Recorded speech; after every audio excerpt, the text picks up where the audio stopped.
পিছনে উঠতে বসতে জাহিরে বাতিনে মুখে বুকে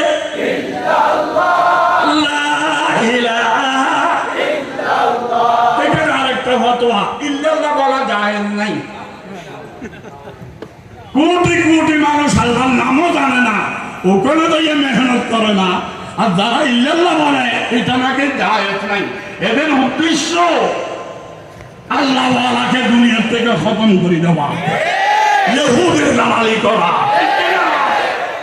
কোরআন শরীফের আয়াত, লাউ কানা ফীহিমা আলিহাতুন ইল্লাল্লাহু লাফাসাদাতা, ওখানে লা ইলাহা বাদ দিয়া ইল্লাল্লাহ কোরআনে আছে। এটার ব্যাখ্যা আছে, ব্যাখ্যা এখানে আছে, এখানে আছে না, ব্যাখ্যা ওখানে থাকে, এখানে থাকে না। এটার উদ্দেশ্য হলো নেককারী লেভেলের মানুষকে বক্তার বানানো, ঠিক কিনা করে বলুন না। সাধারণ মানুষ মসজিদে যায় না, খবর নাই, এদেরকে আনার চেষ্টা করো।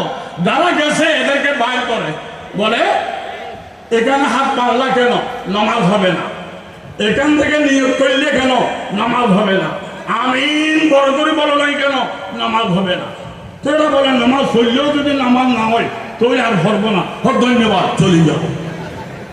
আছে না একটা দল, আছে না?